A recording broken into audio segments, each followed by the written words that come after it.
I've been speaking all yesterday, my date and time, about Lord Balaram because in some parts of the world, Lord Balaram's appearance day was yesterday. Actually, I was reading in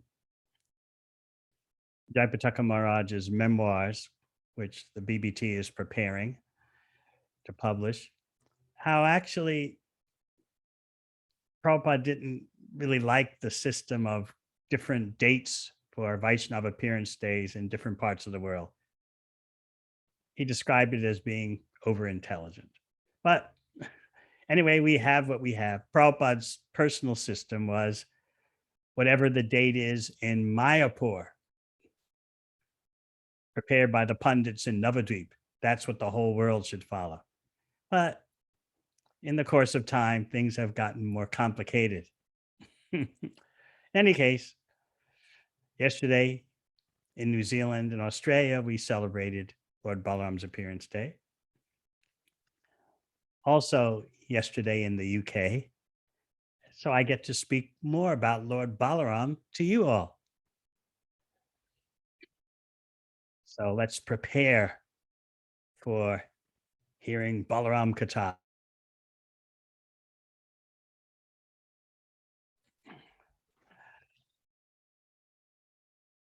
And I'll address the Gita Nagari context. Balaram has many holy names, and I hope you all are meditating on them. He's known as Sankarshan because he has such attractive power, and also he was attracted by Yogamaya from the womb of Devaki to his eternal mother, Rohini. He's known as Pralambari, the enemy of the Pralamba demon. He's known as Haladar. He carries a plow. Got that? Balaram carries a plow. And he has various expansions like Ananta Shesh, Ananta Nag, Sheshanag. Balaram is, as Chaitanya Charitamrita explains, Balaram Tattva, he's the supreme personality of servitor Godhead. And he assists in Krishna's pastimes. As Ananta Shesh, he provides facility, supportive circumstances for Krishna's Leelas.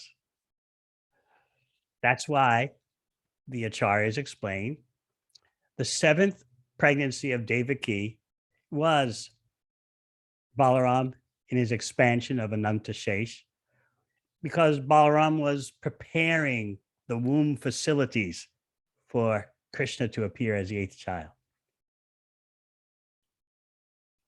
But then, by the arrangement of Yogamaya, according to the will of the Supreme Personality of Godhead, Devaki's seventh pregnancy was transferred to Rohini in Vrindavan. Rohini was staying in Vrindavan for safekeeping. She was one of the wives of Vasudeva, just like Devaki.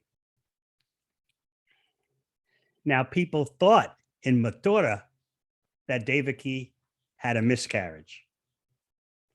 Some thought,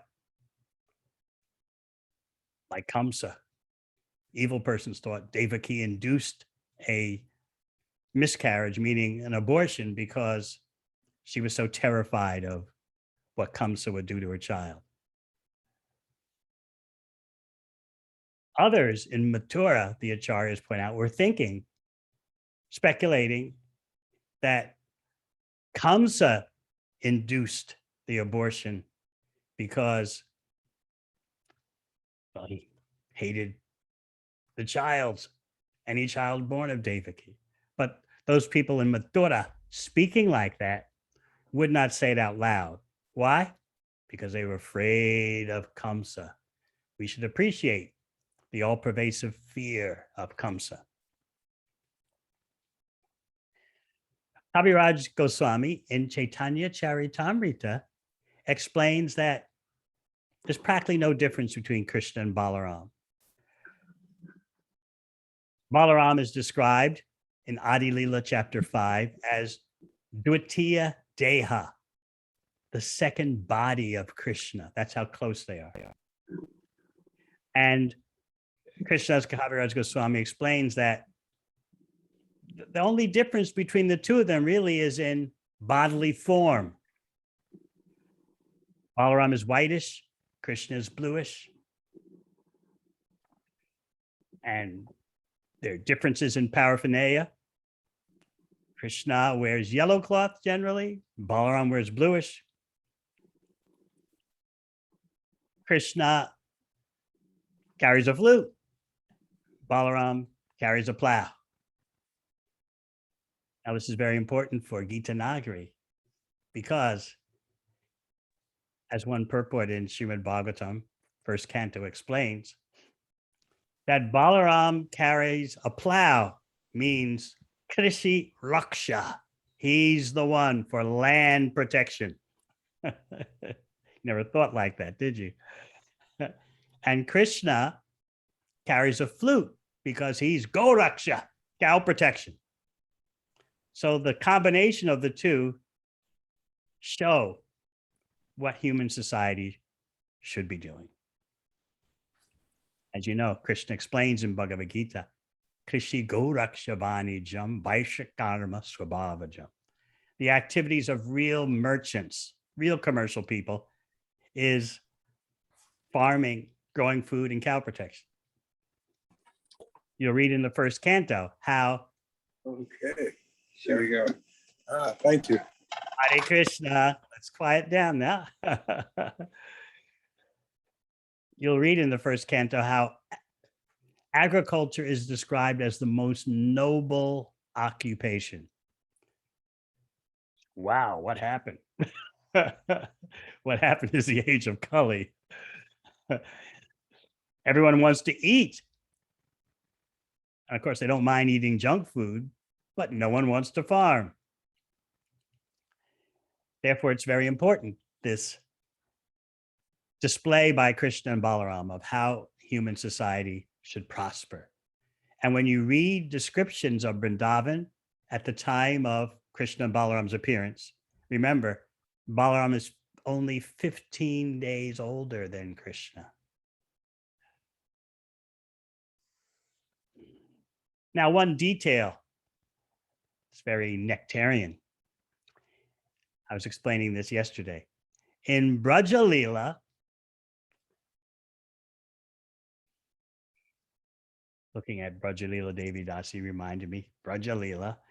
In Brajalila, Krishna and Balaram function as equals, more or less. More or less, there's always fine print and some variants, but more or less they function in that way.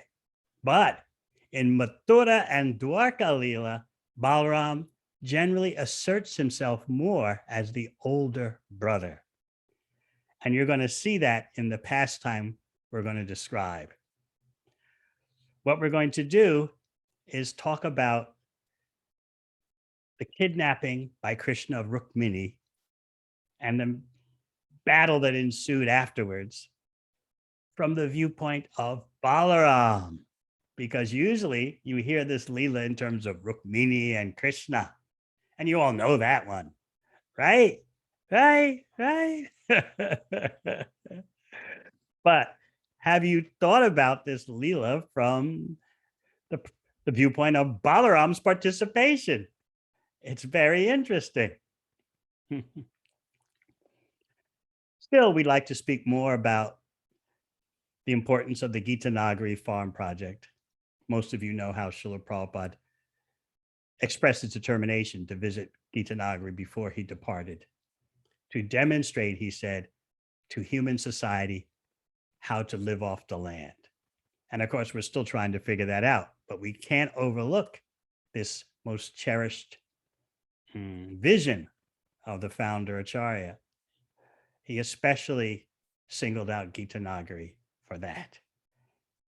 And I've been sending Dhruva Maharaj Das and Vinod Kovida Das links to articles about the already emerging effect of climate change on the food supply. It is not futuristic anymore. It's happening. Mm. The droughts in the USA, you see from the breadbasket of the USA. I don't know where you think that is, but it starts west of the Great Lakes and goes up to the Rocky Mountains. So as you go west from the Great Lakes, mainly there's corn and soybeans grown. And then as you get further west, it's wheat. And you go over the Rocky Mountains and you're into California, which is fruits, vegetables, and nuts. The South used to be renowned for tobacco and cotton, but not so much now for any kind of food growing. So near the end of the 19th century, get this, the percentage of Americans engaged in agriculture was 50%. Do you know what it is now? 2%. Progress? No, this is hellish. So climate change is inflicting damage by drought, by flood, but also by weeds that cannot be controlled. The big chemical manufacturers of weed killer or genetically modified seeds that are resistant to weed killers, which have made farmers, the life of farmers so easy, those days are over. The weeds have developed immunity. Just like people are worried about the COVID virus evading the vaccines eventually. Now the weeds have had much more time to diversify, and they're making it impossible for chemical weed control. It's such a crisis that not only farmers are talking about it, but there's a feature article about it in the New York Times Magazine, all about super weeds that can't be controlled and are destroying agriculture. So the average person in the city, well, farms, weeds, what do we care? The average person doesn't think where his or her food comes from. So we're already on the cusp of a visible crisis. And more in the future, you'll see how what Prabhupada said was so prescient, was so futuristic and spot on.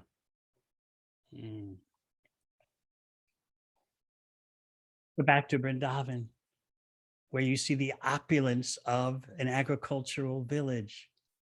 They had so much milk products that they could throw them around in celebration on festival days, drenching each other with milk and yogurt, throwing curd here, there, and everywhere. That's inconceivable to us, right? And they were wearing opulent cloth, surrounded by forests. They were living high, just off nature. So you might say, well, that's Vrindavan during Braj Leela. But no, everything about Krishna's pastimes has a lesson. And Prabhupada makes that point to us in his purports. This shows you what real human society is all about. A prosperous agricultural sector based on taking care of the land and the cows. All with Krishna in the center. So you have the Gita Nagari farm project with Radha Damodar in the center. I cannot emphasize enough how important it is to keep Radha Damodar in the center of all activities. It's their project, it's their land, their cows. The more you try to tune in to service performed as an offering to Radha Damodar, the more what goes on at Gita Nagari becomes more clear, becomes clearer.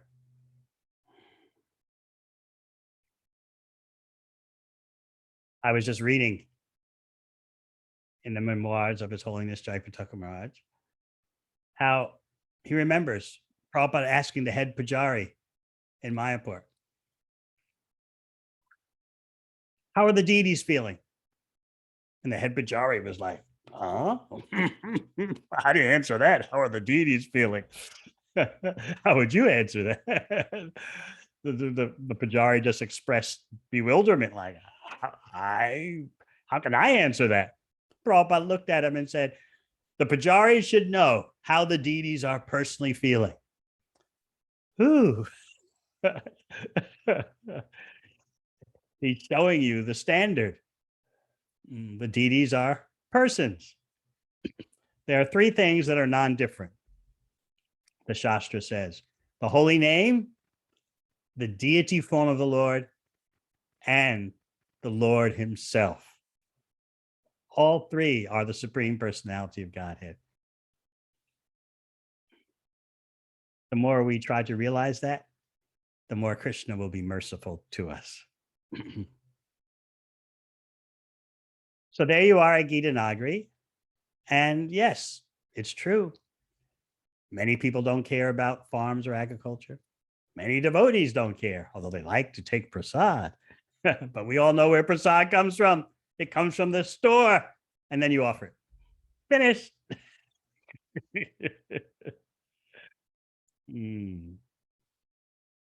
Why does Prabhupada call agriculture the most noble occupation? Because you're obviously directly dependent on higher power. You can't get around it. You may have the best machines, the best chemicals, but nature is a force of its own. And the farmer realizes that. At the end of the day, or at the beginning of the day, or in the middle of the day, I'm at the mercy of nature. And maya jakshena prakriti suyate satcharatram. Nature is the instrument, the machine controlled by the Supreme Personality of Godhead. So farmers can more easily recognize that. Their occupation shows them you're at the mercy of higher powers. You better get on your knees and pray.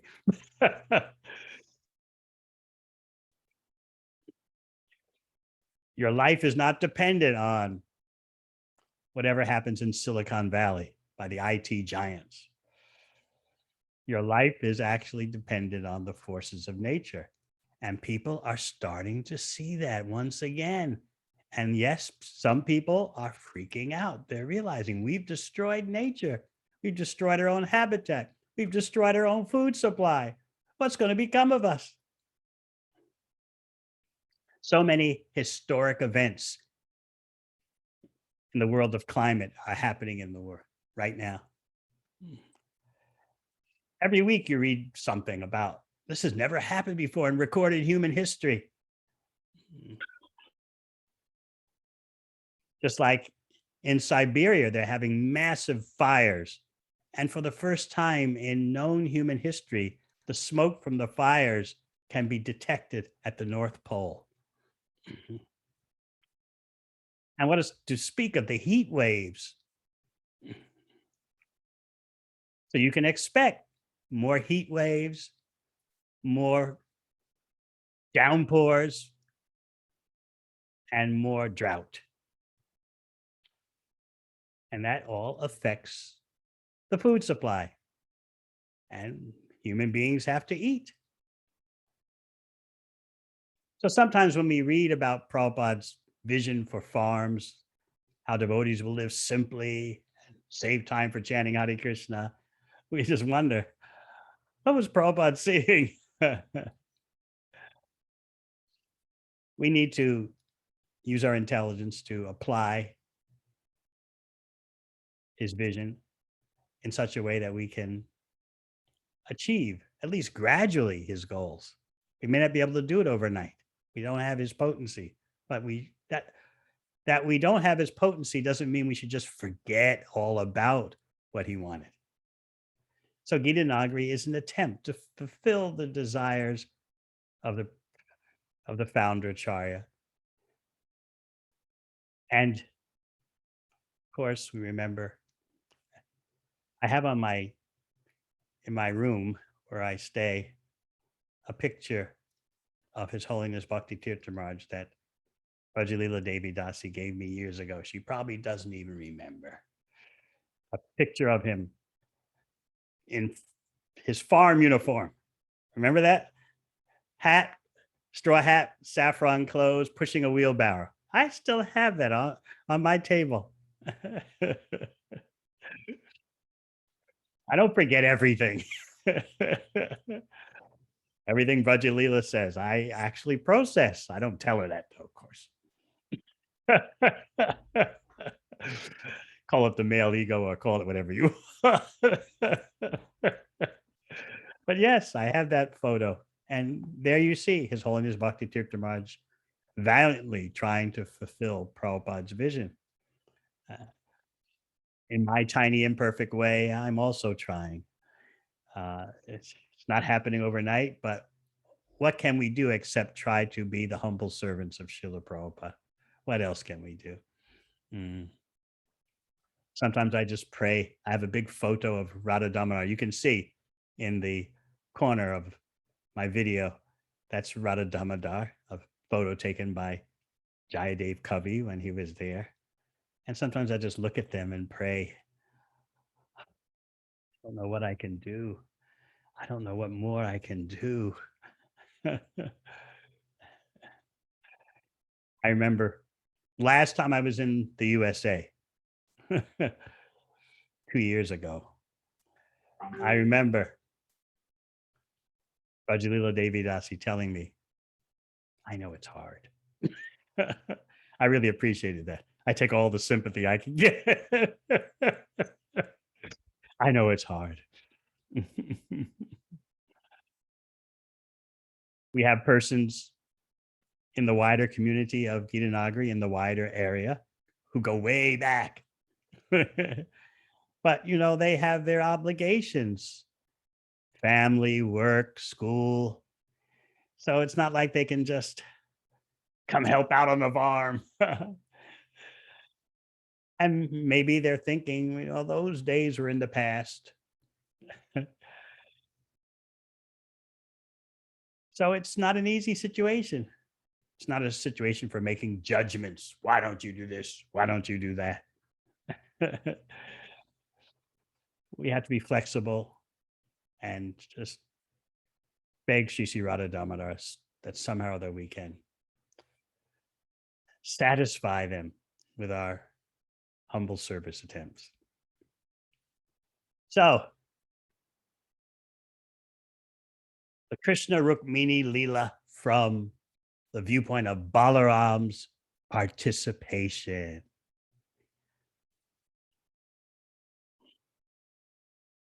A quick intro. Krishna has left for Kundina on a chariot, and he's accompanied by the Brahmana who brought him the message from Rukmini, right? You got that? Why is Krishna going on a chariot driven by horses? This is Naralila. Krishna can do anything, but he's acting like a human being, although at the same time, he can show inconceivable powers. It's not as human as Braj Leela, the Dwarka Leela, Mathura Leela, but still, it's Nara Leela. So he has horses to go somewhere in a chariot. Of course, those horses move at inconceivable speeds. So Daruka, the chariot driver, brings the chariot, and Krishna takes off. But he brings the Brahmana messenger with him because Krishna is thinking, I need someone to convey the news of my arrival to Rukmini, so she has hope and doesn't do anything desperate. Because the next day, Rukmini is supposed to marry Shishupal, of all persons.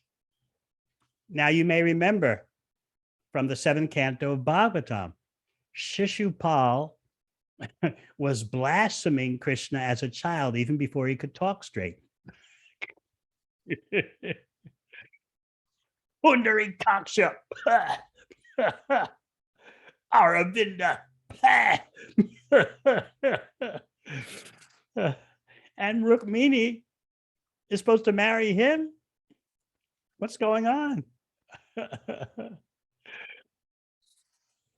Her father, Bhishmaka, was so attached to his elder son, Rukmi, that even though everyone in Kundina knew that Rukmini is meant for Krishna, even in the corner of his heart, Bhishmaka knew that. Still, the way the Leela goes, he's so attached to his son. Now, don't be too heavy on Bhishmaka, because he appears in Chaitanya Leela as who?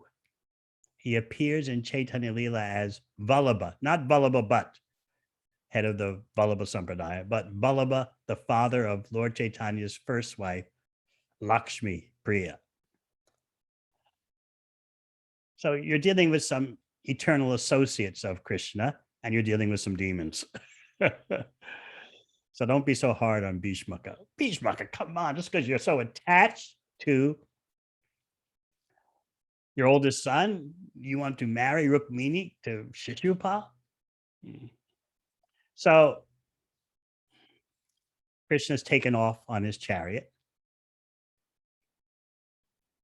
And remember, Rukmini told him, come secretly. She didn't want a big splash, what to speak of a big battle.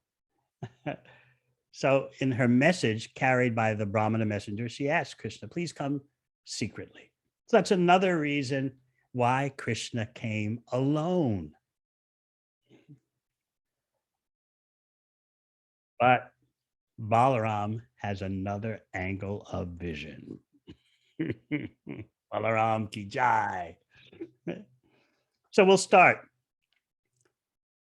Now that Krishna has arrived alone in Kundina, what's going on there? We'll start with chapter 53 of the 10th canto, text 17. All the most odious, all the most despicable haters of Krishna are waiting in Kundina. It's a lineup of the biggest asuras. Shalva, Jarasandha, Dantavakra, Vidurat, Pondraka, and what to speak of Shishupal. What an alliance. They are known as Krishna Rama Dvish, the haters, the would-be killers of Krishna and Rama.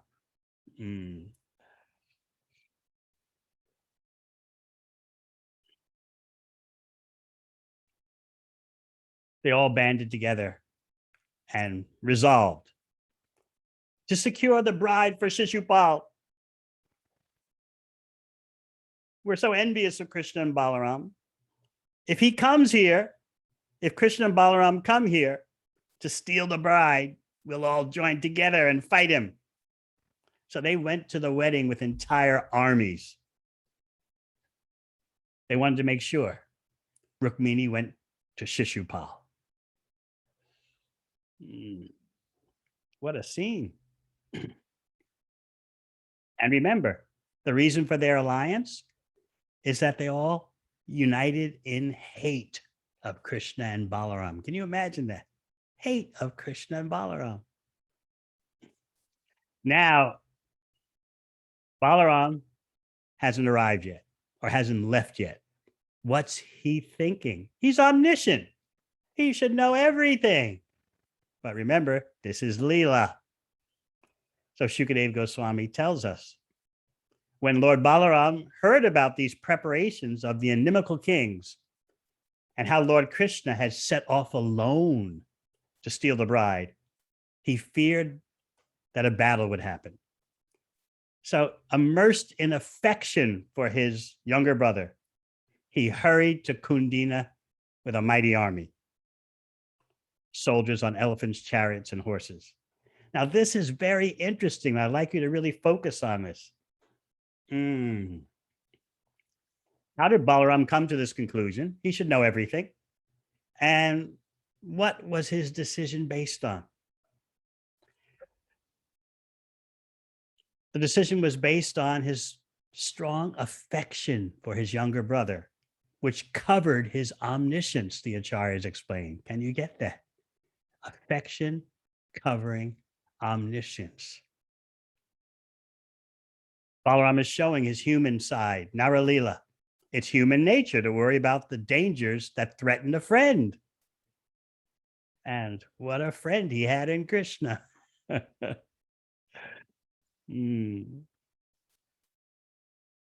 So how did Balaram come to this conclusion that there's danger? First of all, he heard it through word of mouth. Inimical kings have gathered in Kundina ready to fight. Messengers were coming from Vidarbhapur. Vidarbha is the kingdom which contains Kundina. So even though he's omniscient, Balaram is in his Leela relying on the words, what's happening. But also, he relied on his own vision, speaking ordinarily. He went to the palace of Krishna and saw Krishna wasn't there. So that made him worry even more. Jiva Goswami, I like how he explains it.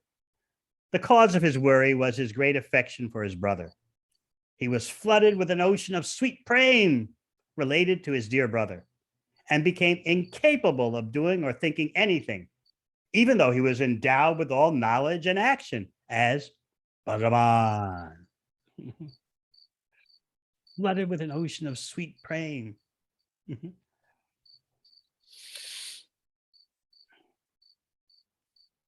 We can meditate on that affection.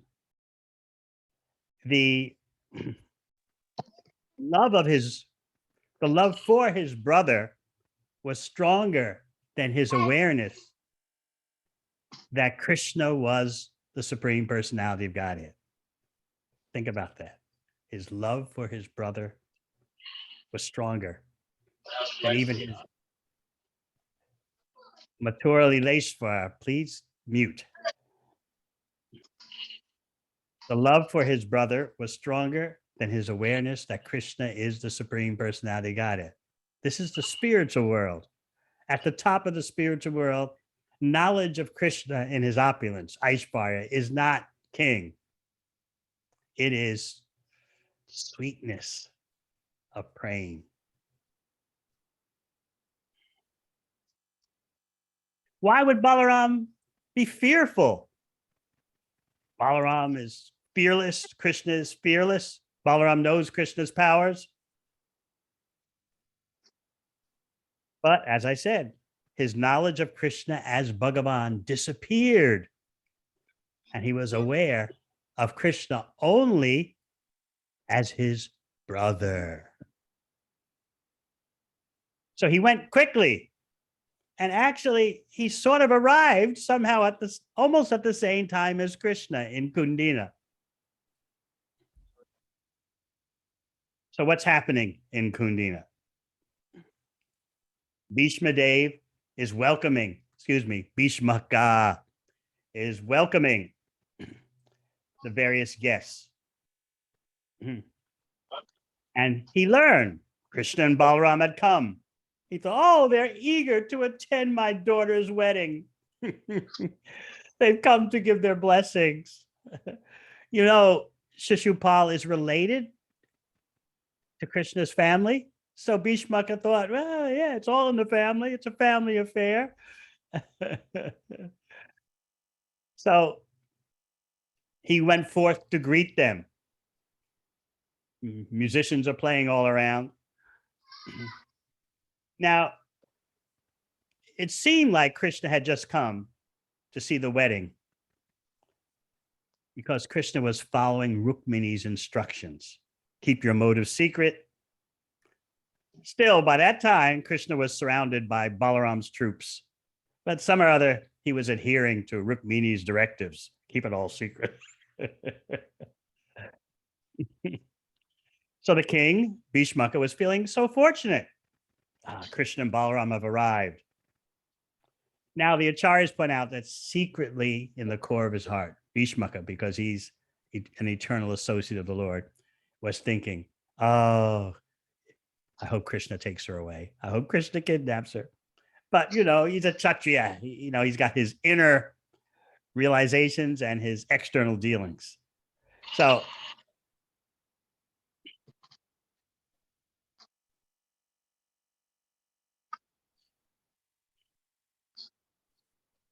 of course, Krishna and Balaram didn't come just to see the wedding.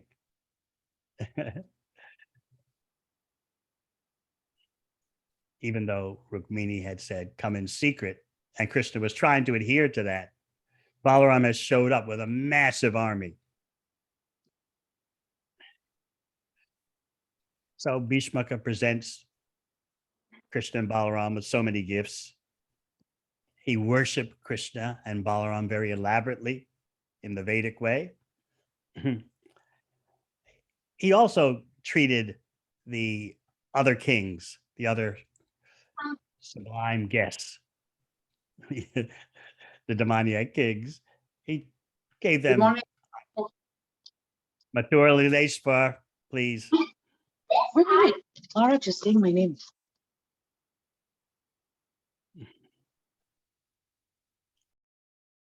So what were the residents of Vidarbhapur, which is another name for Kundina? What were they thinking? Because they had both Krishna and Balaram in their midst. Oh, an inconceivable, a chincha phenomenon. Shukadeva Goswami says their eyes were like cup palms. And with the cup palms of their eyes, they drank the honey of the lotus forms of Krishna and Balaram.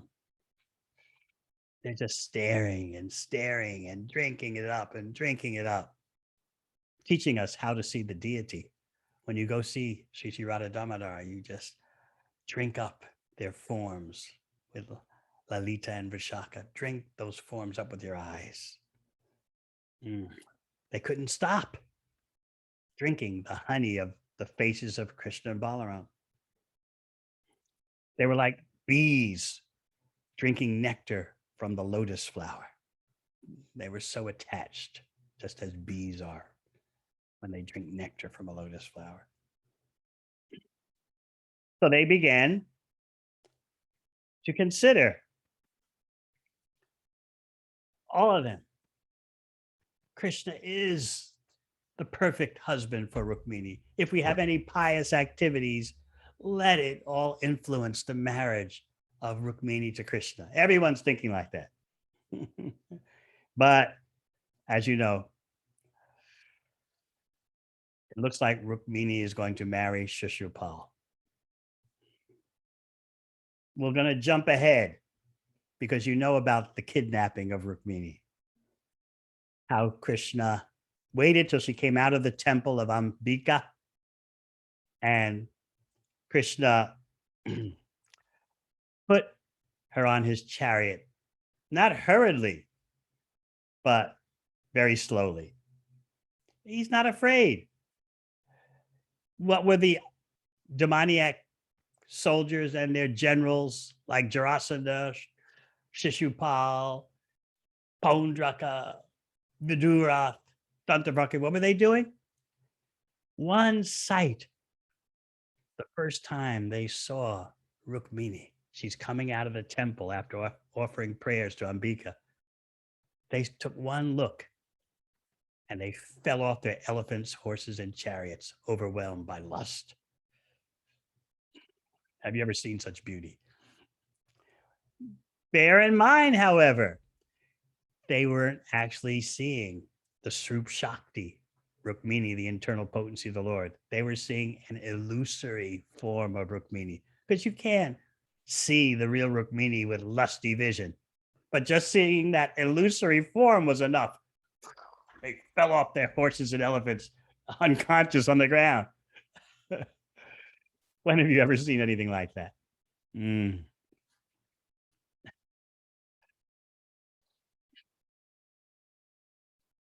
So Krishna lifted her onto his chariot, and with Balaram in the lead, he slowly exited. He didn't race away like in some action movies. He was in your face. I'm slowly taking her away. What are you going to do about it? Huh? What you going to do about it? You don't like it? Too bad.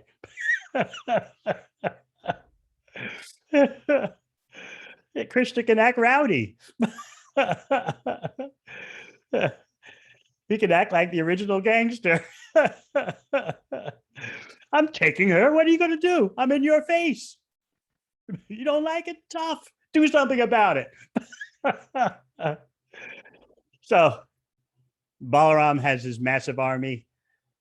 He's leading the way. Krishna's following. Now, finally, the demoniac kings recover.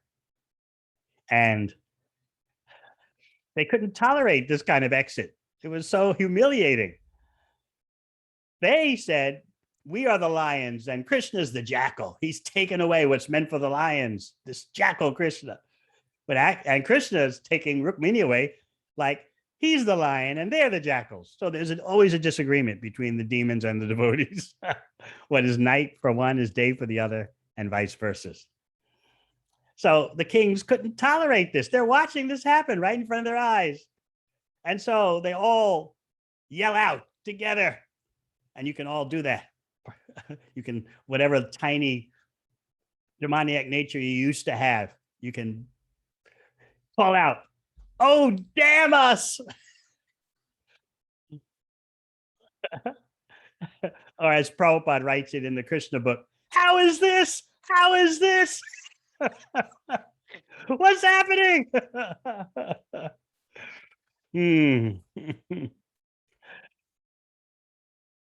So you know about the terrible battle that ensued. Millions of severed heads and arms and limbs. So we're going to jump ahead to the point where everyone on the opposing side is defeated. And Jarasandha speaks to Shishupal, look, it's just not time for you to win. This world is full of happiness and distress. We all go through that. We know you're the real hero, but the time factor is not in your favor. And so what's really going on is that the demoniac kings allied with Shishupal are thinking, why are we being slaughtered just for Shishupal? Can't depend on anyone in the material world. Yeah. Why are we suffering just because of him? He didn't get his bride and we have to be slaughtered in battle by the Yadus. So they're thinking like that. In other words, they're opting out. They're reneging. And so in order to do that, they have to convince Shishupal, just forget it, you lost. It happens, even though you're superior. Losses do happen. Jarasandha says, I was defeated by Krishna 17 times, and only on the 18th time did I defeat him. Not true, but anyway. He's trying to not simply pacify Shishupal, but he's making his exit. We're getting out of here. This is your problem.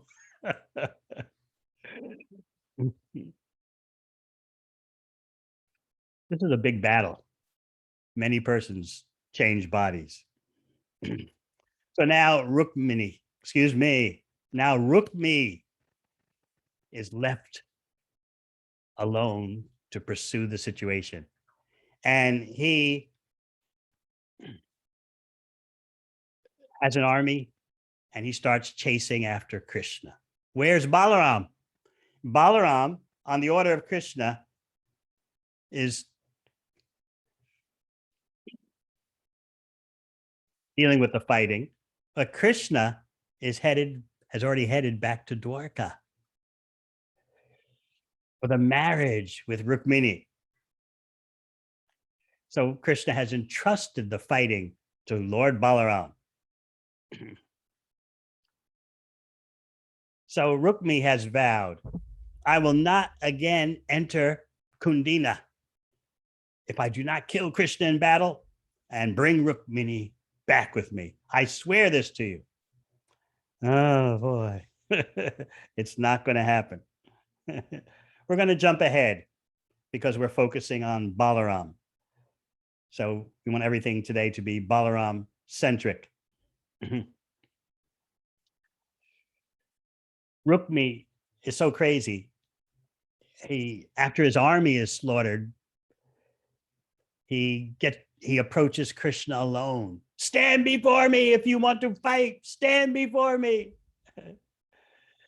And Krishna tears up all his weapons.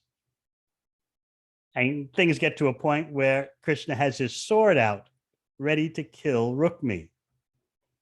At that point, Rukmini, on the chariot with Krishna, remember, falls at her husband's, because at this point she's considered Krishna's husband. He kidnapped her, even though there hasn't been a marriage ceremony yet. And of course, they are eternal associates like Radha and Krishna. So she falls at his feet and begs him. Now, what is she thinking? It's an interesting point before we get to Balaram's major role in this whole drama. She is thinking, what will people think if they know my brother was killed right in front of my eyes? This was her main thought, not so much or even more than affection for her brother. So Vishwanath Chakravarti Thakur adds the very insightful point that she's a city woman, one of Krishna's urban associates. So she's much more dependent on public opinion than the gopis in Vrindavan, whose prem was not at all tied up with public opinion. And therefore their prem of the gopis in Vrindavan is much stronger. So she's worried. What will people think? My brother is killed right before my eyes. So she starts begging.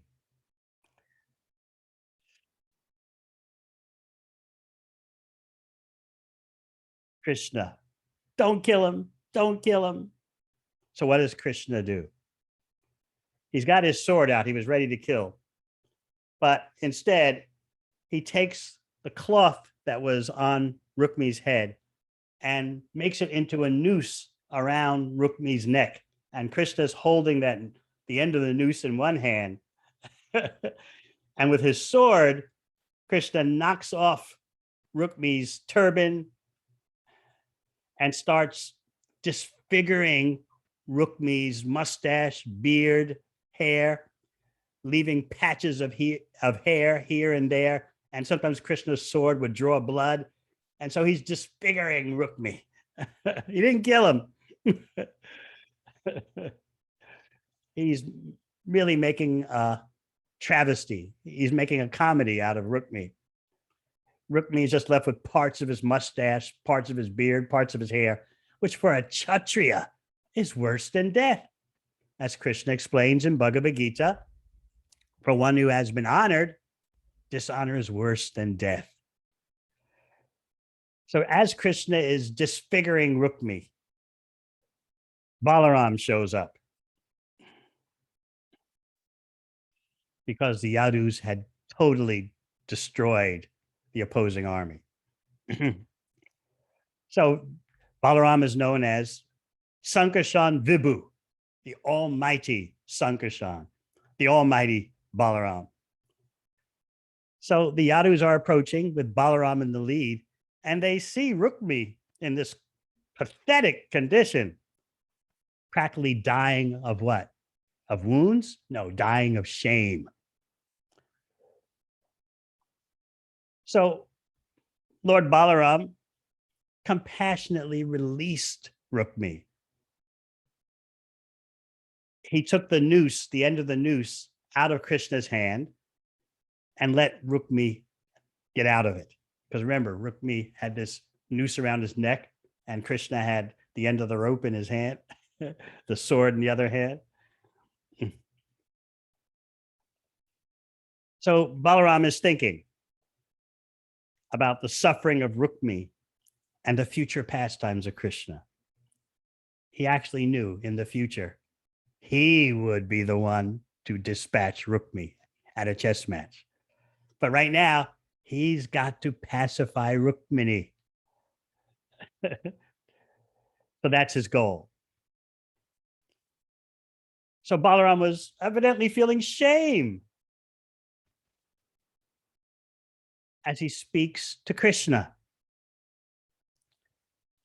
It's hard to understand, but Sanatana Goswami explains that Balaram had a different bhava from Krishna since Balaram's the elder brother. So therefore he released Rukmi with affectionate words. So Balaram's strategy, Sanatana Goswami explains, is to speak to Krishna in a chastising way, his younger brother, by 15 days. And in that way, Rukmini would be relieved of her lamentation. So now we're going to hear 6 changes of Balaram's presentation. First speaking to Krishna, then back to Rukmini, then back to Krishna, then back to Rukmini. 6 times this happens. It's very amazing. So how does Balaram start? My dear Krishna, you've acted improperly. Our family tradition is not like this.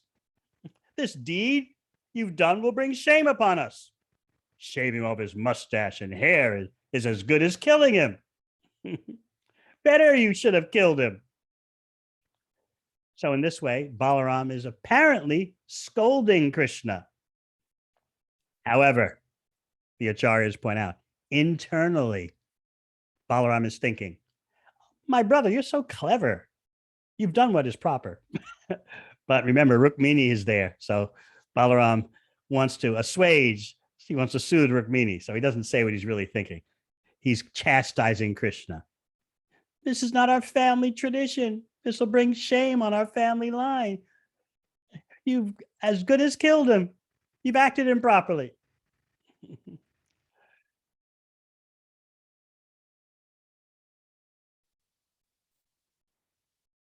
And then he turns to Rukmini. Oh, saintly lady, Sadhvi. In case you don't know, in Sanskrit, Sadhvi is the feminine of sadhu. Oh, saintly lady, don't be displeased with us out of anxiety for your brother's funny looks. No one but oneself is responsible for one's joy and grief. Everyone experiences the result of his own deeds.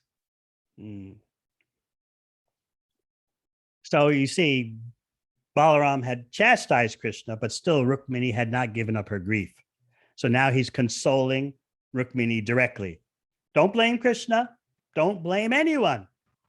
Happiness and distress are not caused by others, but by oneself. The jiva is experiencing the results of his karma. Okay, so we went from Krishna to Rukmini. Now we're back to Krishna again. But Balaram's going to address Krishna. A relative should not be killed, even if he does wrong. He doesn't warrant capital punishment. Yes, he should be thrown out of the family, but he's already been killed by his own sin. Why kill him again? So this is all to satisfy Rukmini. A brother-in-law should not be killed by the sister's husband. Such a person should be rejected. He should be disrespected, but not killed.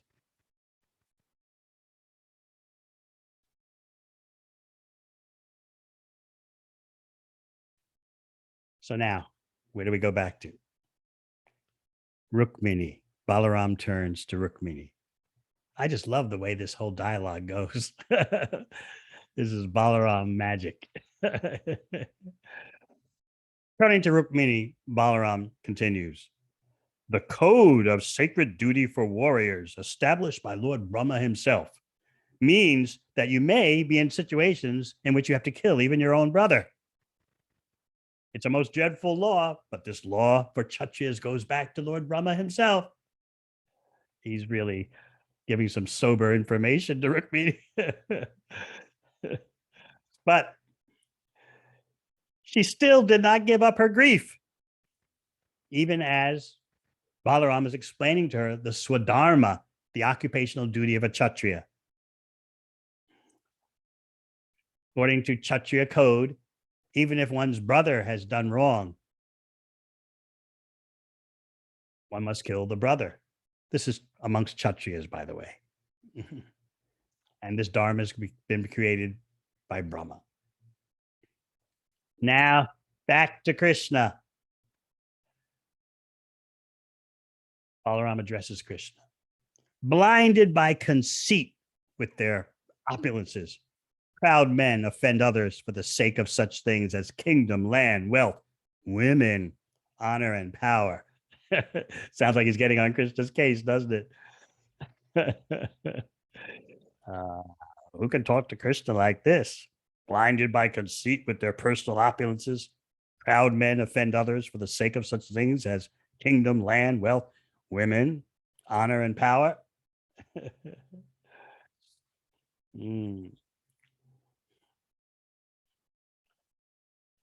So Balaram is telling Krishna, those who are proud abuse others in order to get these opulences, but we should not do this. Because Balaram is guessing here. Right now, Rukmini is thinking that it may be true a Kshatriya can kill his own relative according to Kshatriya Dharma, but a Kshatriya shouldn't disfigure another warrior in such a ghastly way. This disfiguring of Rukmi is really, I don't think we can understand. It's really a extraordinary event. And so Balaram has to interfere, has to intervene. Now he's back to Rukmini. Your attitude's unfair. For like an ignorant person, you wish good to those who are inimical to all living beings and who have done evil to your true well-wishers. In other words, Balaram is saying that Krishna's treatment of relatives who have evil intentions to all beings, such as his shaving your brother, which you think is wrong, is actually correct. You have a biased intelligence. Therefore, like ignorant people, you're thinking in this way. Actually, you do have good intelligence, but somehow your intelligence is malfunctioning and it's acting in a materially biased way.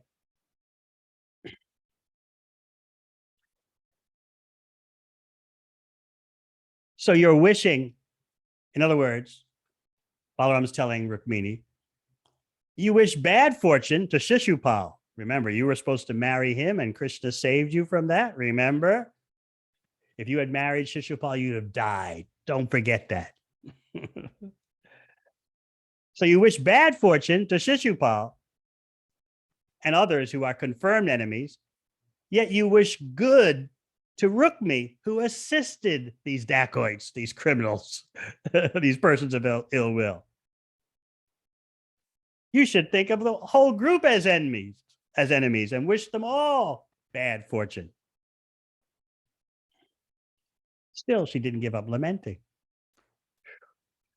Balaram has to really apply himself here.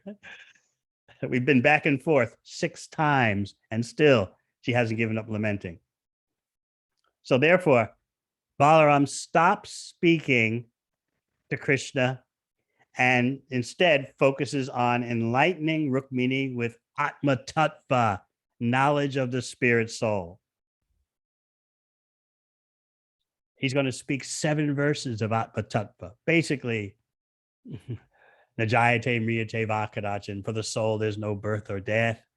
And happiness and distress come and go. And 7 verses like that. We won't go through them all today, but you can study them if you like. They're starting with verse 43 of the 54th chapter.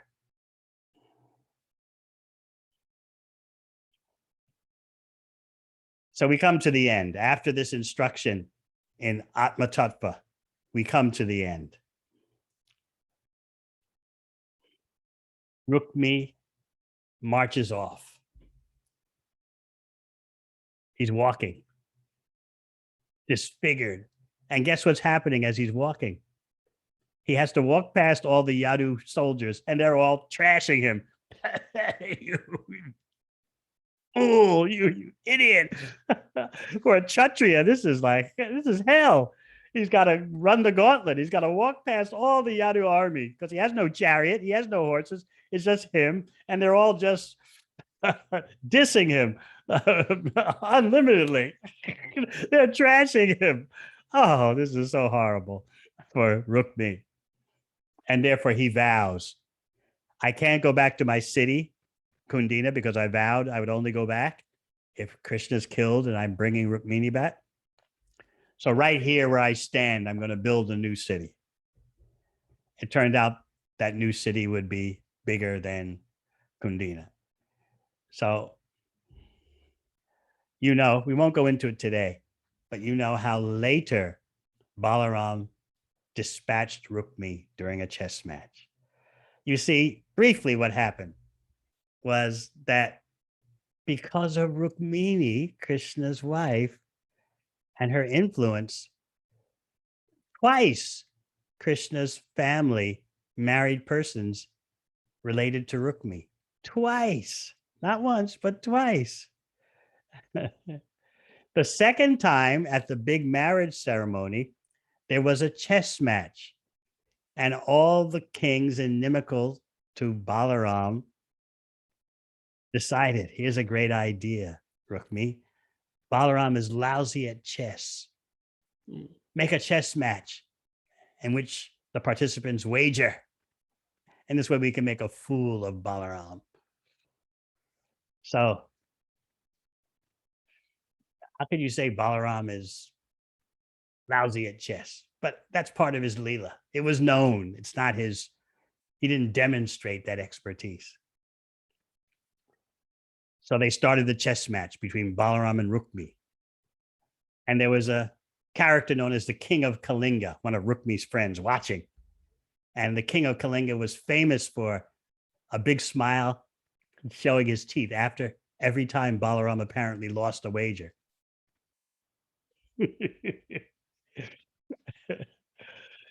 So Balaram lost the first few rounds, 10 gold coins, 100 gold coins, 1,000 gold coins, 10,000 gold coins. And then Balaram said, okay, the next round, 1 million gold coins. And he won. All the previous rounds, the King of Kalinga was showing his teeth like,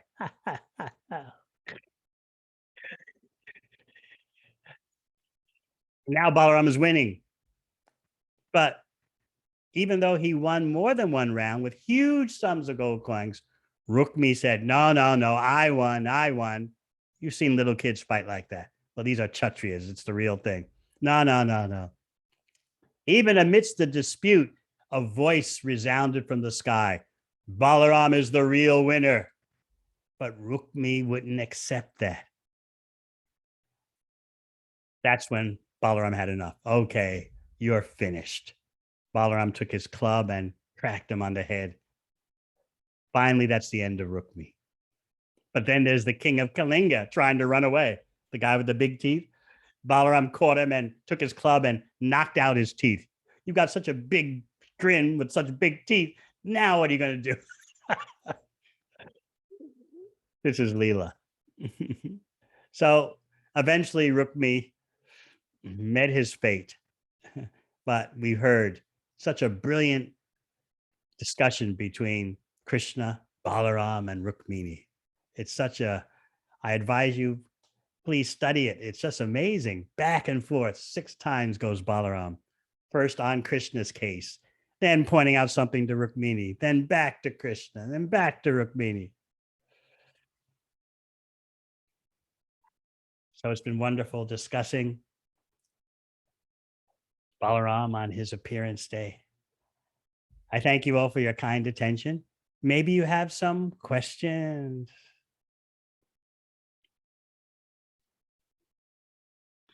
I have a question, Maharaj, Yes. and bear with me as I go point for point with this question. Firstly, thank you very, very much. There are many, many points in this pastime that I think we can all reflect on. So my first question for clarity is you're talking Leela, and oftentimes we use these Leelas to bring awareness to devotees, sometimes about expectations that we may have as we share these Leelas.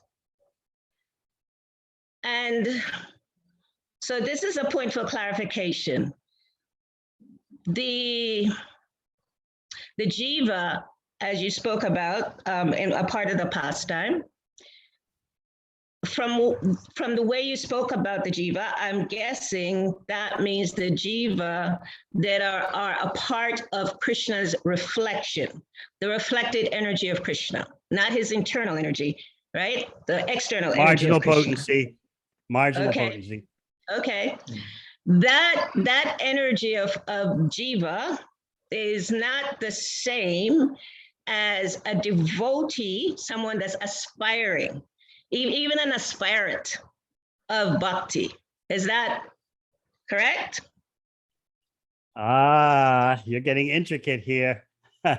Is bhakti inherent in the heart, or is bhakti something that comes to you from the outside? Either one. Is it inherent in the heart? Is it that is an aspiring devotee protected by Krishna's internal energy and not part of reflection? Protected according to his or her relationship. Yeyata mam prapadyante tam sadaiva bhajamyaham. Still, even from the very beginning of a devotee's career, even a neophyte devotee has some protection from Krishna. Yes. And as the relationship develops and becomes more thick, obviously the protection increases. As Krishna says in Bhagavad Gita, Ananya chintayanto mam, ye jana parupasate. For one who's always thinking of me, I become his swift deliverer. I preserve what he or she has and carry what they lack. This is all about relationship through thick and thin. So you have to start somewhere. But even in the beginning, there is that special care, even from the very beginning. So here comes my question, Marge. I wanted to clarify that point. Now, Thought it was off the hook. yeah. So in this Leela, where Balaram is speaking to Rukmini and giving all these different points, one of the points you mentioned is that Balaram spoke at some point Atma Tattva to Rukmini, because that's a part of the Leela, and he's helping her to understand her position, his position, Krishna's position, Atma Tattva. So sometimes as devotees, we tend to want to give each other Atma Tattva. And I am a little curious because it sounds like Balaram waited and spoke many things before he gave Atma Tattva. So I'm a little curious, when does a devotee, or how does a devotee speak Atma Tattva, and when do they do that? And how does one bring sensitivity in how to give Atma Tattva and when to give Atma Tattva. That takes sensitivity, as you said. Balaram saw that Rukmini was still lamenting, even though he had chastised Krishna and then pointed out to Rukmini, you're being a bit sentimental here, then chastised Krishna again. He saw still she's lamenting. So he decided at that point to speak Atma Tattva. And what he spoke is basically about the spirit soul being independent of material conditions. Example, as a sleeping person perceives himself, the objects of sense enjoyment, and the fruits of his acts within the illusion of a dream, so one who is unintelligent undergoes material existence. Now, we have a human side. So when someone's grieving, you can't just drop on them. Dehi no sminyata dehe, najayate mriyate vakadachin. For the soul, there's no birth or death. We're spirit souls having a human experience. And that always has to be remembered. You have to deal with the absolute truth, at the same time take into account the person's relativities. But still, you have an obligation to at some point give the Atma Tattva. And that's what Balaram did. He didn't do it at first, as you pointed out. What about the timing in the sixth canto of Angira Rishi going to see Chitraketu and not speaking to him about Atma Tattva, but helping him to have a son? And then when the son dies, then Angira Rishi comes back and says, I could have told you what I'm going to say now before, but I could see you weren't ready for it. Now I will teach you. And he taught him Atma Tattva. So yes, timing is very important. Sensitivity is very important. We don't want to use the philosophy to bash people over the head. At the same time, there is the Tattva. There's the science of the Supreme. What can we do? What is our worth without this Bhagavad Dharma? We have nothing. We might as well just become new agey. Yeah, it's like whatever you feel, everyone's got their own conceptions, just kind of find your own way, find your own groove, and, whatever makes you happy. And if you got some problems, just forgive yourself and move on. That's all you have to worry about. And no, it's not easy all the time to speak reality. So as one progresses in his or her outreach, one also progresses in the sense of timing. You become more sensitive, more expert. Still, if you immediately say the Atma Tattva, you're not wrong, but you're just not as experienced and proficient as you will be in the future.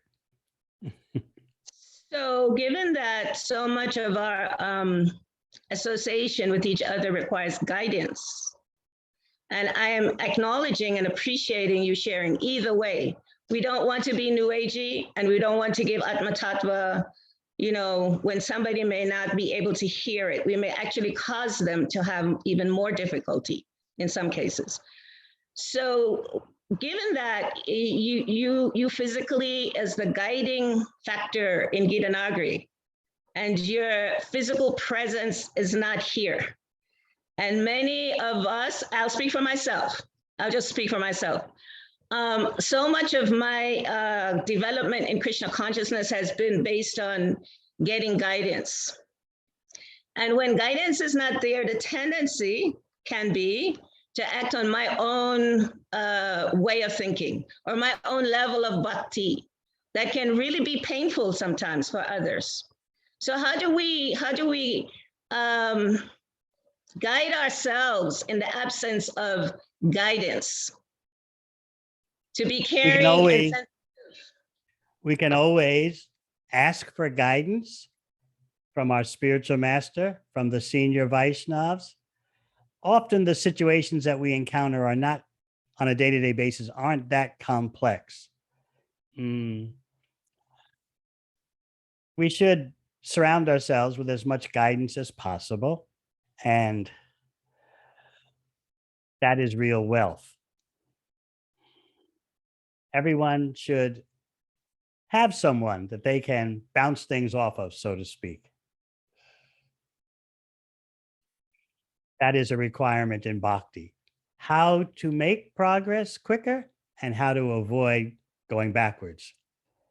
Those two things are what questions and guidance are all about.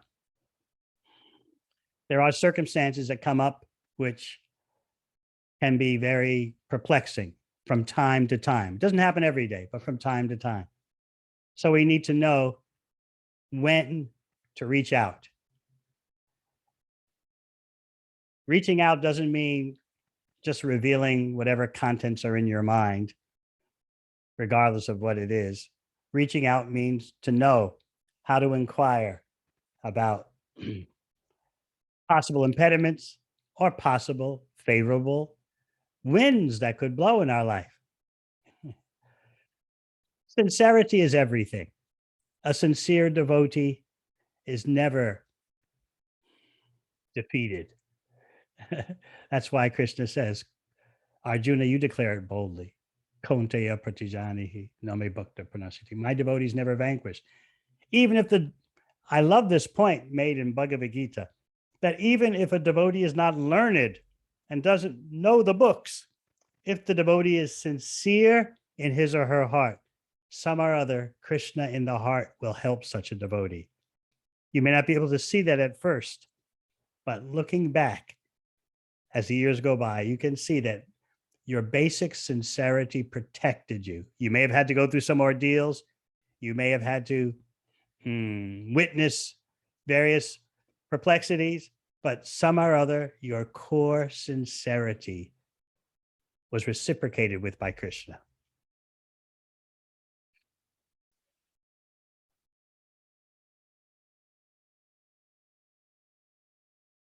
Thank you, Maharaj. So if I act on my sincerity and I decide to do something that might not be favorable to maybe the mission even, then I'm acting in my sincerity. So Krishna will protect me. Yes? But part of being sincere is to take advantage of the guidance that's available.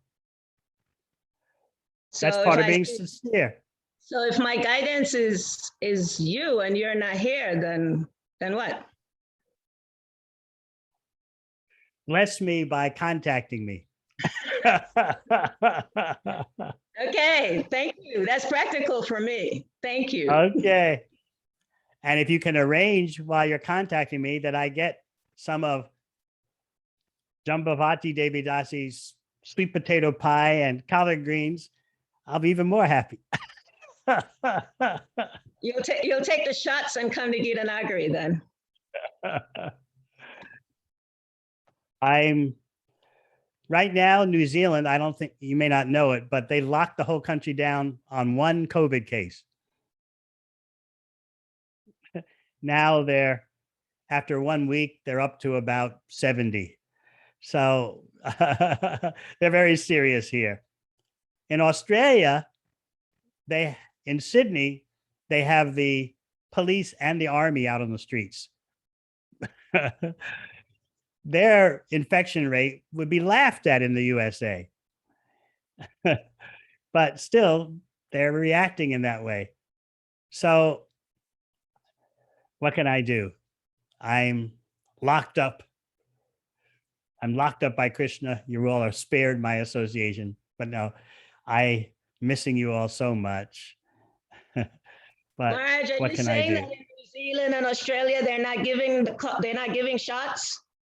They're giving shots, yes. So what? You're still not going to get out of the country. They say when the vaccination rate hits 80%, they say it in Australia, we'll think about opening the borders. New Zealand refuses to give a number. So now they have millions of people scrambling for vaccination, whereas before they didn't take it so seriously. Now, if you want to know my position, whether I'm an anti-vaxxer or a pro-vaccinator, good, because that'll take another 15 minutes. Thank you. You're so kind. Casey Martin is giving me a look. Watch it, Gurudev. And you have Dr. Agari Krishna, the pharmacologist. So, yes, I'm locked up. And right now, I can't go anywhere. I can go outside for exercise alone, and someone can go to the supermarket to get food. Doctor came yesterday. Doctor visits are allowed to take my blood pressure, and I'm just restricted to getting your association in this way. And there's no indication yet after 6 days or so when this lockdown will end. I used to be able to fly between Australia and New Zealand, but they've stopped that. I used to be the only older devotee who could travel in Australia because New Zealand citizens are allowed to enter Australia just like it's their home country. But no one else was allowed. No foreigners were allowed. But now I can't even do that. So these are very unusual times.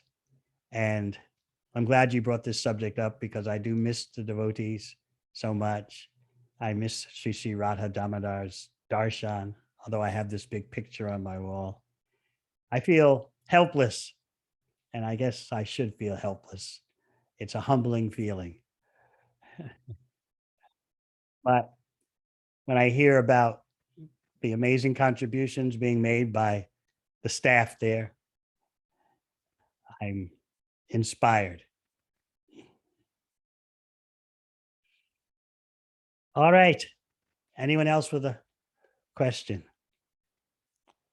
Yes, Leela Madhurya.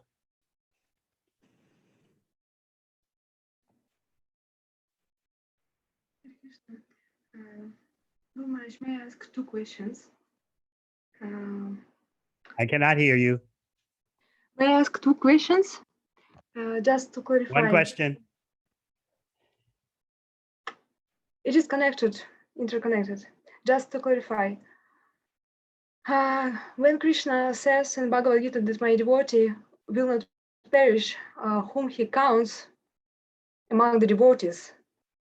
And what does it mean, sincerity? Even a neophyte devotee has his or her spiritual credits protected, unless you make offenses. If you make offenses, your spiritual credits become covered and you suffer for the offenses, and then your spiritual credits reemerge. So even a neophyte devotee gets protection. It's not as personal as, it may not be as personal as an advanced devotee. Just like so many times in Bhagavatam purports, it's stated that for a devotee who has dedicated his or her life to devotional service, if at the time of death your consciousness is so scrambled that you forget Krishna, Krishna reciprocating with your service can force himself into your mind.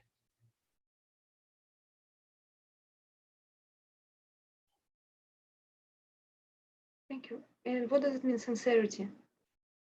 Mm-hmm. What does it mean, sincerity? To be Some or other sincere. to have it in your heart that I want to please Krishna. I want to please Krishna's devotee. Some or other have that in your heart to some degree.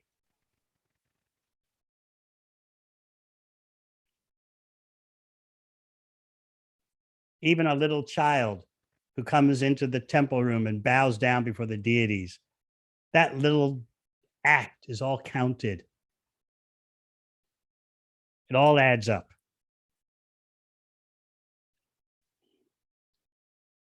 So you just come before Sri Radha Damodar and pray, let me be your pure servant. It seems so impossible, but I beg you for this. That's core sincerity. Don't think it goes in vain. Which brings me to my last point. On Balaram's appearance day, you pray for the strength to carry out Krishna's instructions. Balaram gives spiritual strength. And as I've been explaining the past couple of days, Krishna's instructions can seem sometimes heavy to carry. We're not the body. We should be transcendental happiness and distress. Only do what's favorable for Krishna's pleasure. It seemed tough. But we take advantage of Balaram's appearance day to pray to Lord Balaram, give me the strength, the bala, spiritual strength, to carry out Krishna's instructions. So please do that today. I'm doing it. I'm definitely doing it. I see Abraham's hand up. You want to ask the last question? I would love to, Mr. Maharaj. First off, I'd like to say very much, I appreciate your class. I like the pastime about Rukmini from Balaram's perspective. And I liked how the conversation went into sincerity.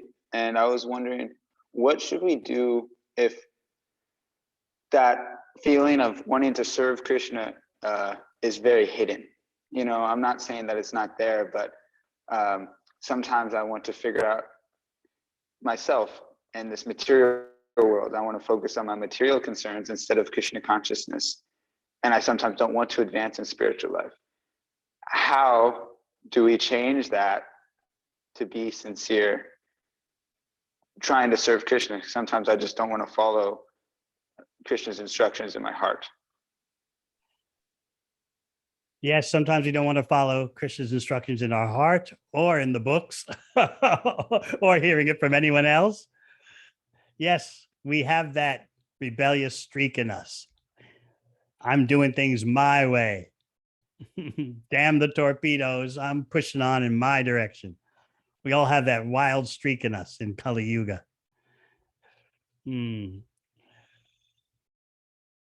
Our mistaken conception of individualism. This is what is dogging us, literally, in many ways than one. So I'm glad you're aware of this, and that's the beginning of progress. You're aware of it. Now you decide, do you want to deal with it or not now? That's up to you. No one can live your life for you. But the fact that you're aware of this impulse, this rebellious impulse, as Krishna explains in Bhagavad Gita, Icha Dvesha Samatena Dvandva Mohena Bharata. He explains the psychology of the conditioned soul. We're overpowered by the desire to imitate Krishna and the desire to rebel against Krishna's instructions. That verse reveals the psychology of the conditioned soul. We're attached to imitating Krishna, and we're detached from following Krishna's instructions. That's the story of our life. So it's very good that you're aware of this stubbornness. Now, what you do with it is up to you. All the instructions are there for dealing with this enemy. I hope that you'll decide that in this lifetime, let me try to deal with this problematic consciousness.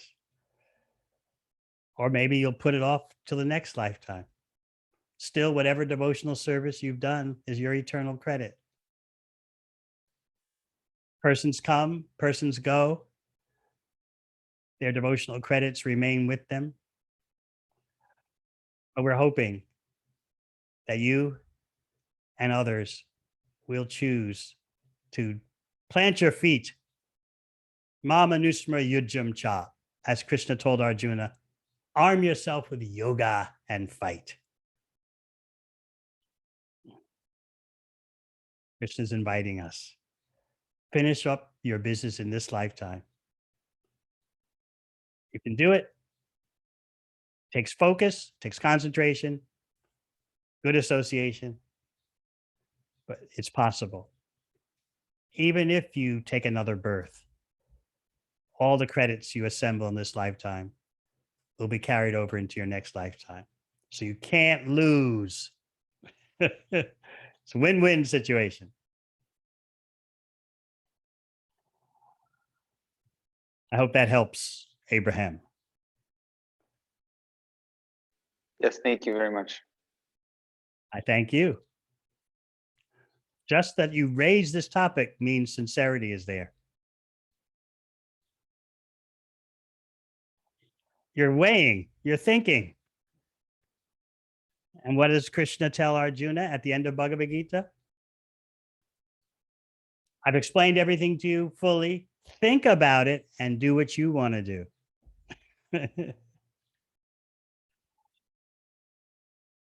Yes, Queenie.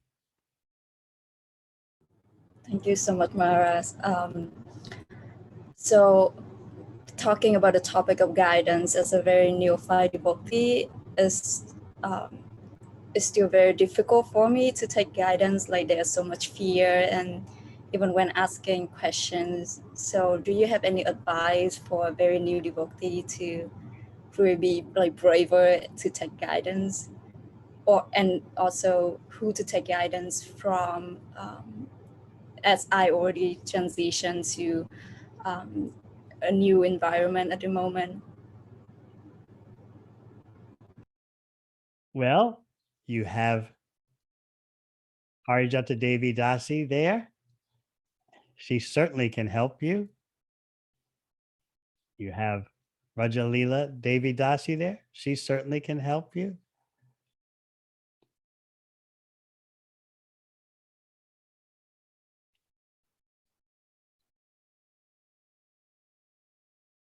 Other assembled devotees.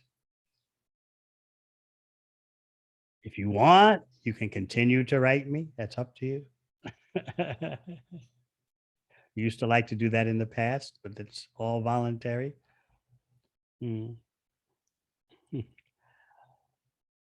I see Jagannath Pandit and Chintamani. Do you know them? Oh, you're missing out. They're older devotees.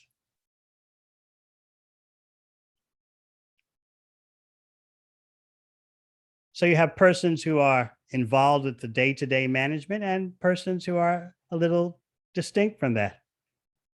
Day-to-day affairs are, you have Parijata Devi Dasi, who's such a wise devotee through thick and thin.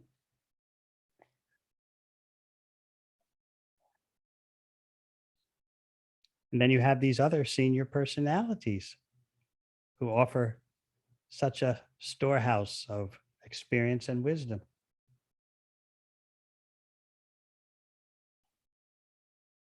So I think you're in good hands. Still, if you like, you can write me from time to time. If you like, it's up to you.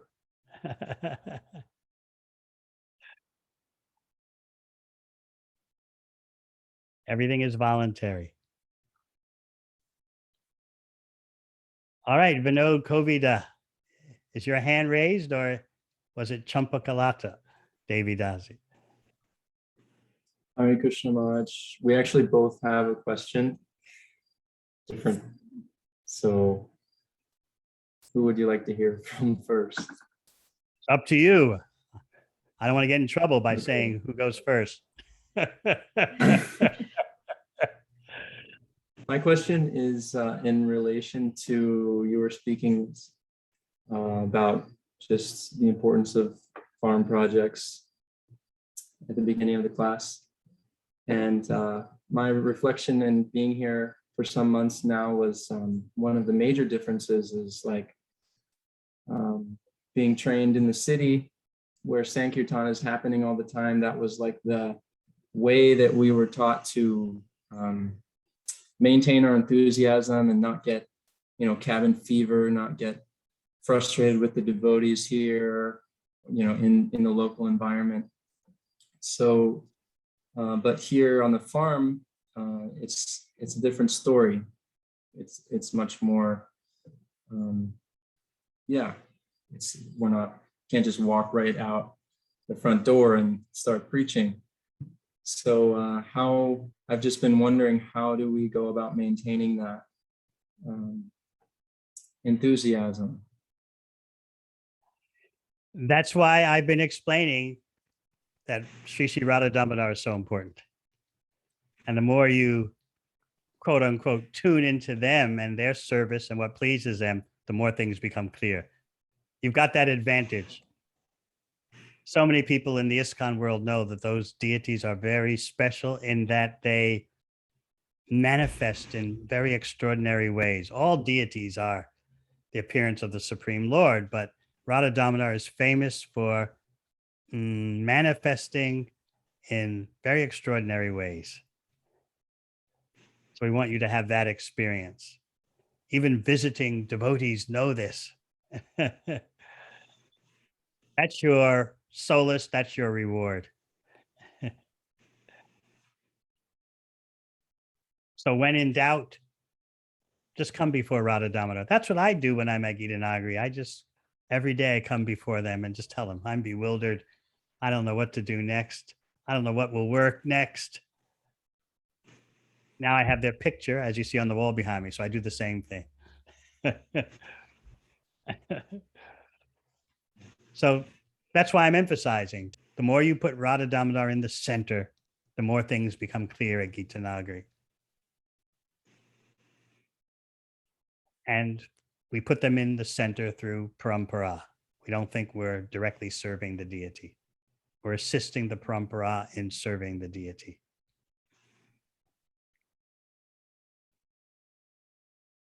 Let us see how Krishna will use Gita Nagari. We're just in the beginning phases of a major turning point in the world's history.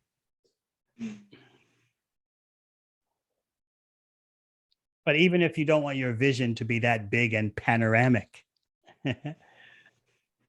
still personally, you can come before Radha Damodar and try to render service that pleases them through parampara.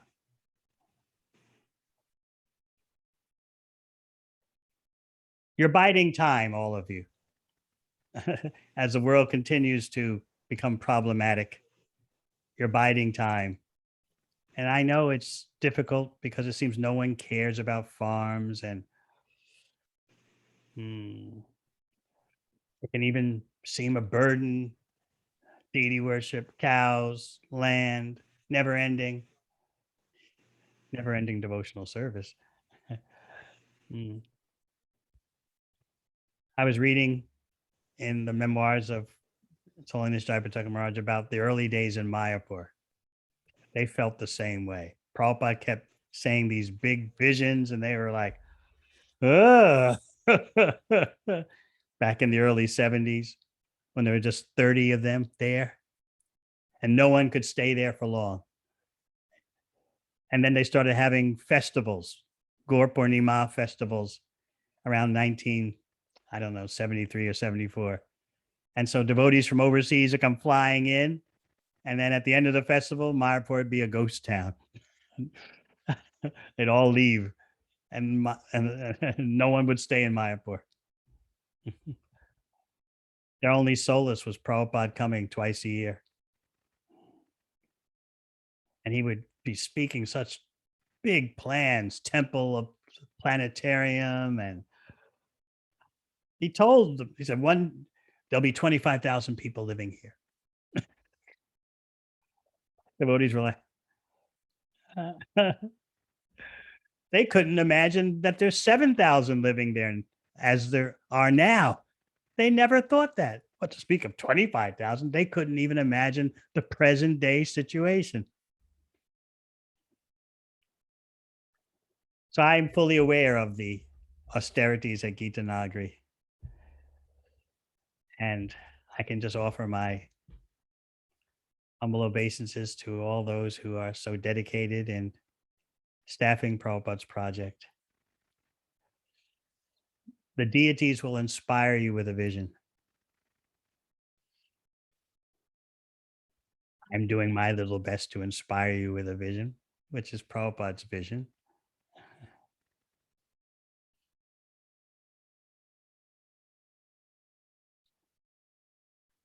And by the way, for outreach, right down the road, you have 50,000 students and you have the Bhakti Yoga Center.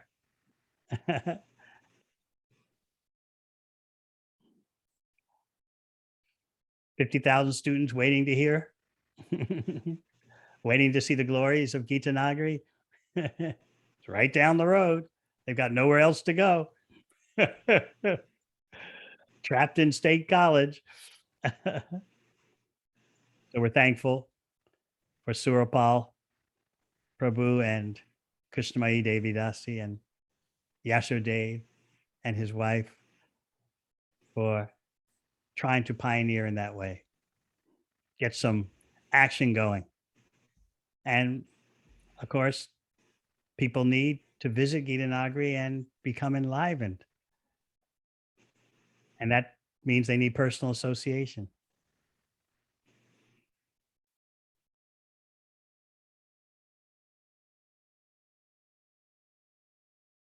So what do you think?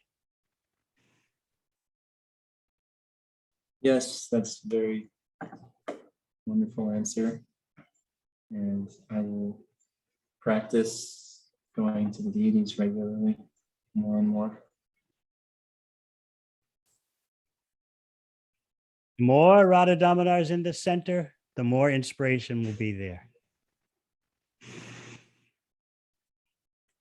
All right, Tagari Krishna. Oh, Champakalata Devi Dasi, you had a question also. Yes, Mar. Thank you so much for taking time to speak with us tonight. I'm so grateful to you and so grateful to be here at Gita Nagari and so happy here. Thank you so much, Marge. I actually have two questions now. I don't know if we have time for two, or should I just choose one? Okay, one. Okay, I think I can ask one of them to Parijata, so I'll ask you the other one. You were talking about how even for a neophyte devotee that we have Krishna's protection, but that any spiritual progress we make never goes in vain, but that if we make offenses, then that can be temporarily covered.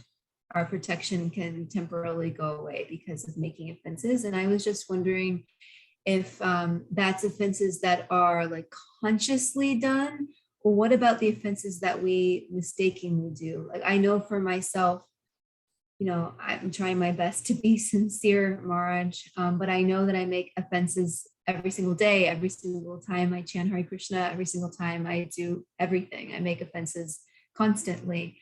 I'm not trying to make offenses. I don't want to make offenses, but I know I am making offenses. So I'm just, sometimes I feel not scared because I feel like, well, Krishna knows I'm sincere.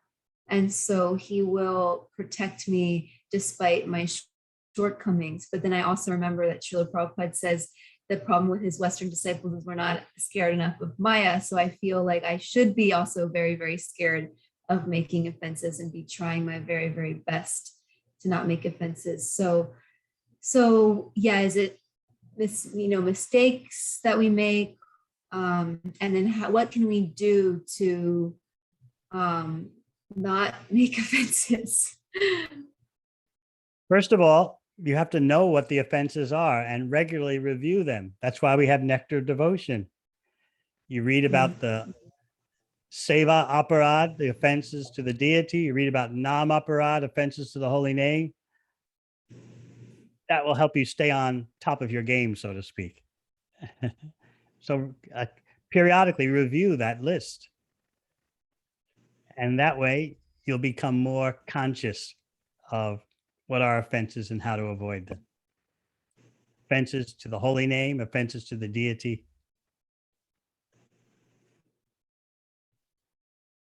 Okay, that's a practical tip. Thank you. Don't Very forget practical, nectar Maharaj. devotion. Don't forget nectar devotion. In the old days of ISKCON, during Prabhupada's physical presence, every evening there would be Bhagavad Gita class with Nectar Devotion reading before the Gita. Someone would read Nectar Devotion for 10 minutes, speak a little bit about it, and then go to Bhagavad Gita. So sometimes I think devotees have forgotten Nectar Devotion, that it exists.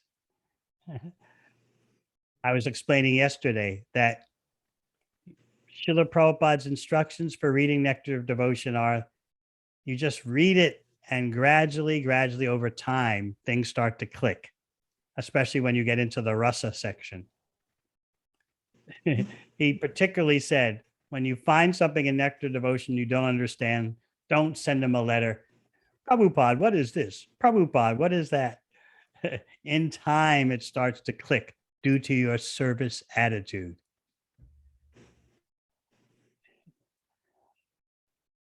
All right, Agadi Krishna, Prabhu.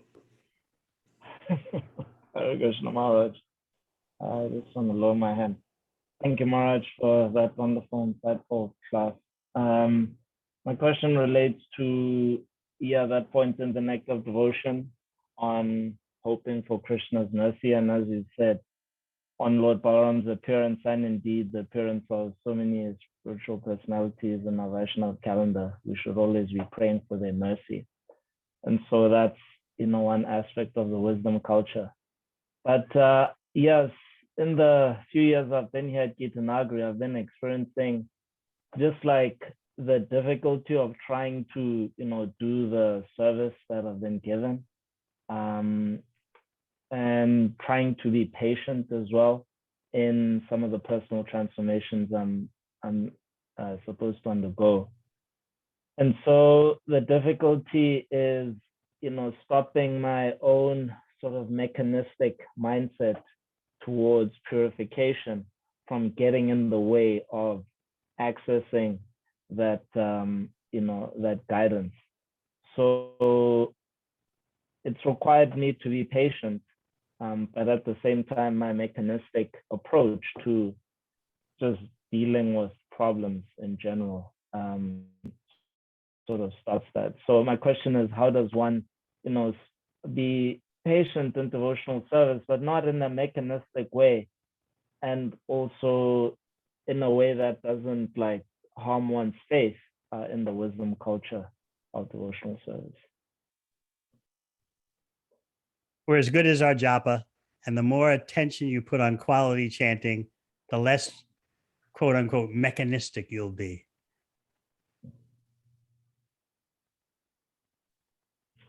That sound vibration of the Hare Krishna mantra softens your heart and softens your head.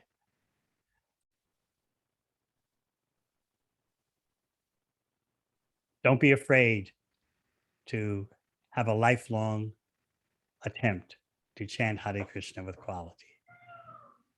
You will become, the peacocks are confirming. You will make progress. Sometimes even unknowingly. In other words, you don't know how it's happening or how did it happen? Reminds you of an old gospel song. How I got over. How I got over, Lord. My soul sits back and wonders how I got over. I want to thank you, Lord. Know that song, Jagannath Pandit and Chitamani? You used to sing it in your church? Soul sits back and wonders how I got over. How did this happen? What if Srila Prabhupada had never come to the USA? Oh my goodness. What if he had never struggled in New York after going to Butler, Pennsylvania?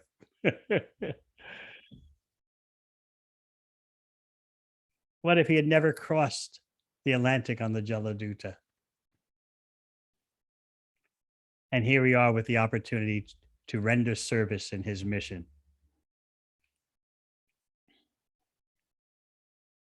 So yes, you'll be able to look back. The soul sits back and wonders how I got over. What am I doing still here in Bhakti?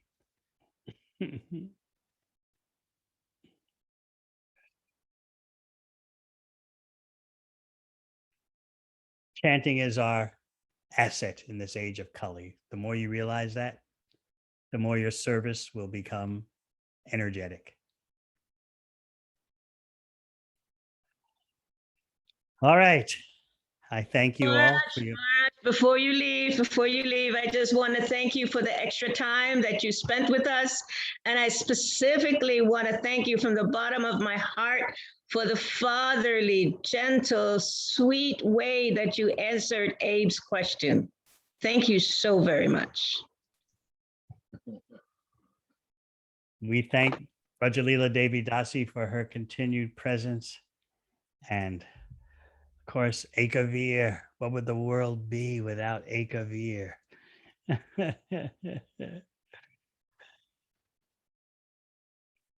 I miss you all so much. All of you Gita Nagari servitors.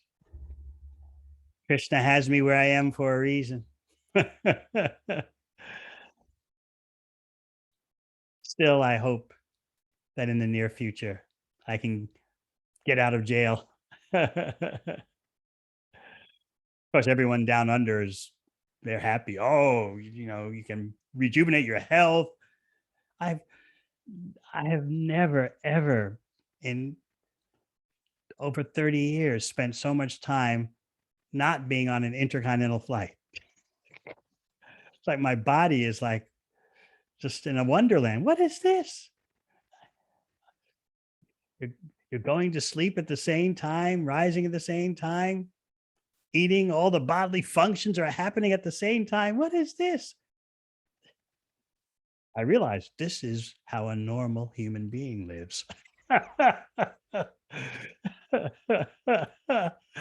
And I haven't been living like a normal human being. I've been living like an airlines pilot. So down here, they're happy. Oh yeah, stay put. New Zealand, they're happy. Australia, they're wondering when you're coming back, when these rules relax. But yes, as far as the USA and the UK, have to wait for an opening.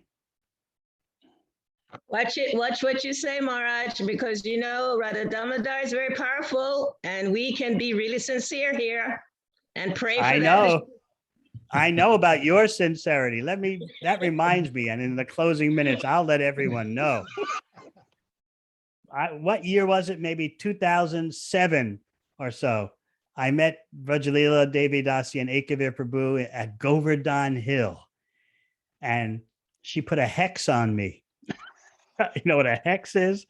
Leela Maduri doesn't know what a hex is. It's a spell like a sorcerer casts upon you. You understand?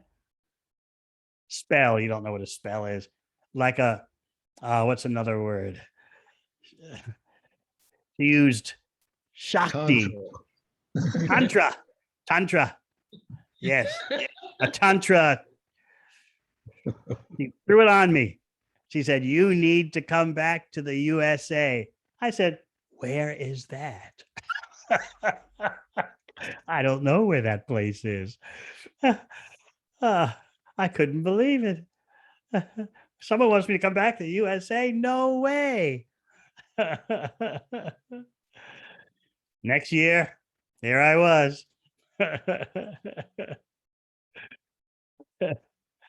I was in New Zealand with Dhruva Maharaj Das and Parijata Devi Dasi. They were visiting New Zealand from South Africa because they were going to relocate to New Zealand to help with the preaching there. I was so happy. And there I am sitting, talking to them. I don't know if they remember. The phone rings, and it's one of the leaders from North America calling, saying, Gita Nagari is about to disappear over the cliff. Do you know anyone who can come and help? I said, nope. I don't know anyone.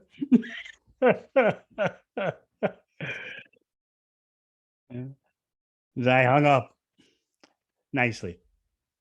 And then I was looking at Dhruva Maharaj Das and Parijata Devi Dasi and thinking all that work that Srila Bhakti Tirtha Maharaj put into Gita Nagari, they're his disciples. I got to do the right thing.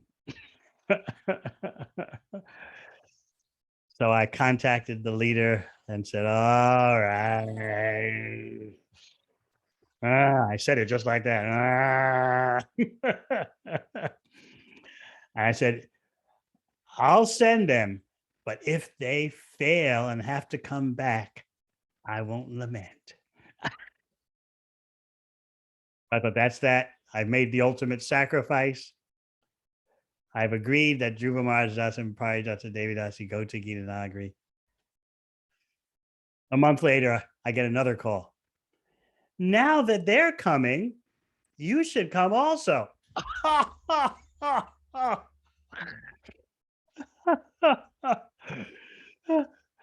Oh, the wonders never cease. So everything I swore I wouldn't do, I ended up doing. So the start was this hex, this tantra, that bhakti tantra, of course, that Rajalila Devi Dasi put on me.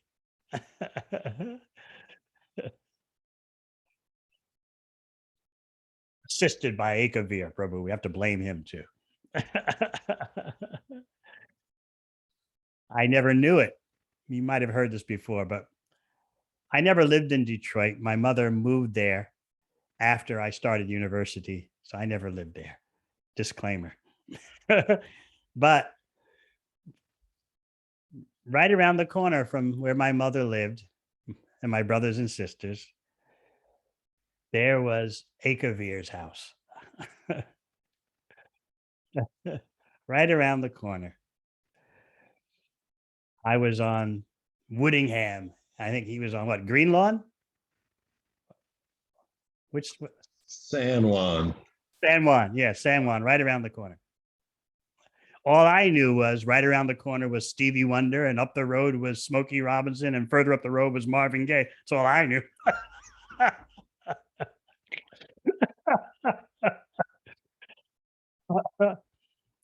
So things happen that you're just not aware of. There he was, a great saintly person right around the corner. Of course, I didn't know him. That was my great misfortune. It was 1968.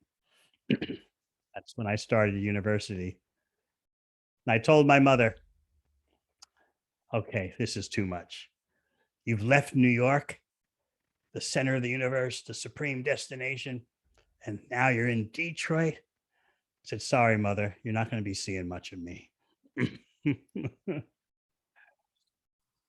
I was a selfish 17-year-old. My way, my world. But right around the corner was the most gentle, soft-hearted, devotional personality.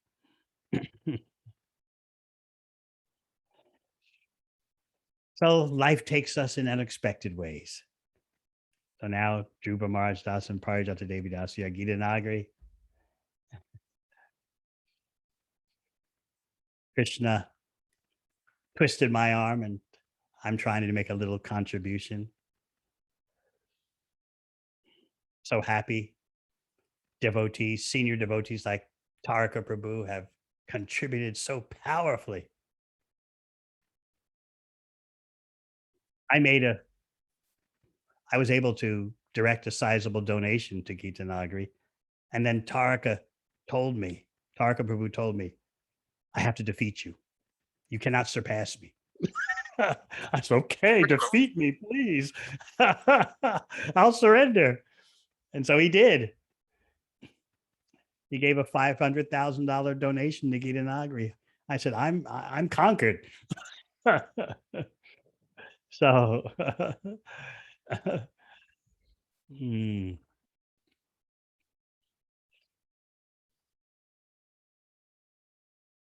may more inconceivable things like that happen. So let's see. what the world goes through trying to get over this COVID situation. Does it go away? Does it reduce? Does it get bigger? Meanwhile, we'll go on chanting Hare Krishna and engaging in Krishna's service. So I thank you all.